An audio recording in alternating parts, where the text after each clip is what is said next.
آج ہماری عادات کیا ہیں، ہمارے معاملات کیا ہیں؟ کبھی اندازہ لگایا ہے کہ ہماری عادات ہیں، ہم میں جو چیزیں پائی جا رہی ہیں ان کے مشابہت کن چیزوں کے ساتھ ہے، کن کے ساتھ ہماری مشابہت ہو رہی ہے؟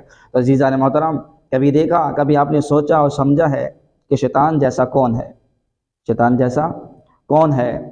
ایک عابد کے بارے میں آتا ہے، ایک نیک بندے تھے اور ان کی جو ہے وہ ملاقات ہو گئی ابلیس کے ساتھ، شیطان لائن کے ساتھ ملاقات ہو گئی عابد کی۔ اب جب ملاقات ہوئی تو وہ عابد متقی پرہیزگار تھے، صاحب تقوی تھے اور بہت ذہین تھے۔ جب شیطان سے گفتگو ہو رہی ہے تو دوران گفتگو وہ عابد ابلیس سے سوال کرتا ہے کہ ابلیس، مجھے یہ تو بتاؤ کہ تمہارا جیسا بننے کے لیے مجھے کیا کرنا پڑے گا، کہ میں بھی تمہاری طرح بننا چاہتا ہوں۔ ابلیس نے کہا کہ بڑی عجیب بات ہے، لوگ تو مجھ سے کوسوں دور بھاگتے ہیں اور میرے نام سے چڑھتے ہیں، میرے نام کی گالیاں دیتے ہیں، اور تم ہو کہ تم مجھ جیسا بننا چاہتے ہو۔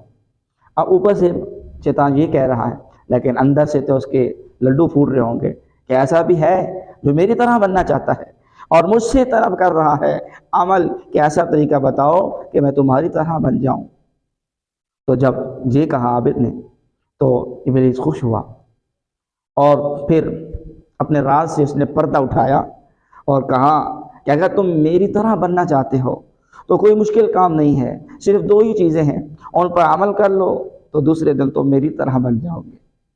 اس نے کہا کہ جلدی بتاؤ کہ وہ دو چیزیں کون سی ہیں کہ جن پر میں عمل کروں اور میں تیری طرح بن جاؤں۔ تو ابلیس کہتا ہے کہ پہلا کام تو یہ ہے کہ نمازوں کے اندر سستی کرنا، نماز نہ پڑھنا، سستی کرنا، یہ پہلا کام ہے۔ اور دوسرا کام کیا ہے؟ ابلیس نے کہا دوسرا کام یہ ہے کہ بات سچی ہو یا جھوٹی ہو، قسمیں اٹھانا، بات بات پر قسم کھانا، بات بات پر قسم اٹھانا، چاہے وہ بات سچی ہو یا جھوٹی ہو، قسم نہ چھوڑنا، قسم اٹھا لینا۔ تو کہا یہ دو چیزیں ہیں، ان پر تم عمل کرو تو میری طرح بن جاؤ گے۔ تو جب ابلیس نے اس راہ سے پردہ اٹھایا تو عابد جو کہ ذہین تھا، سننے کے بعد فوراً ہی کہتا ہے کہ میں اللہ تبارک و تعالیٰ کو حاضر و ناظر جان کر، میں رب تعالیٰ کو گواہ بنا کر کہتا ہوں کہ آج کے بعد یہ دو کام ایسے ان کے قریب نہیں جاؤں گا، نہ تو میں نماز میں سستی کروں گا اور نہ ہی میں قسمیں اٹھاؤں گا۔ تو جب عابد کی یہ بات سنی ابلیس نے تو کہا کہ میں بھی قسم اٹھاتا ہوں کہ آج کے بعد یہ نصیحت میں کسی کو نہیں کروں گا۔ تو عزیزان محترم، کیا کبھی ہم نے اپنا محاسبہ کیا ہے، خود کو دیکھا ہے کہ آیا کہ ہم نماز کی کس قدر جو ہے وہ پابندی کرتے ہیں، کس قدر ہم نماز وقت پر ادا کرتے ہیں، باجماعت پڑھتے ہیں، مسجد میں جا کر پڑھتے ہیں، پڑھ لی تو پڑھ لی، نہ پڑھی تو نہ پڑھی، کبھی 3 پڑھ لی، کبھی 4 پڑھ لی، کبھی صبح کی چھوڑ دی، کبھی عشاء کی چھوڑ دی، کبھی جمعہ پڑھ لیا سو پڑھ لیا، کبھی جمعہ نہ پڑھا۔ تو عزیزان محترم، یہ اس طرح سستی کرنا یہ کون سا کام ہے؟ یہ شیطانی کام ہے۔ شیطان خود کہہ رہا ہے کہ نمازوں میں سستی کرو تو میری طرح بن جاؤ گے۔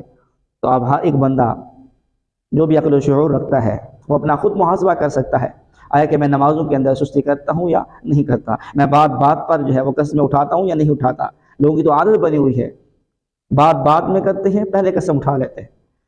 تو یہ شیوا نہیں اپنانا چاہیے، اس سے گریز کرنا چاہیے، بچنا چاہیے۔ یہ دونوں کام شیطانی کام ہے، نماز میں سستی کرنا اور بات بات پر قسم اٹھانا۔ اب تعالی ہم سب کو جو ہے ان کاموں سے جو ہے وہ محفوظ فرمائے، وقت پر باجماعت جو ہے وہ نماز ادا کرنے کی رب تعالی میں توفیق عطا فرمائے۔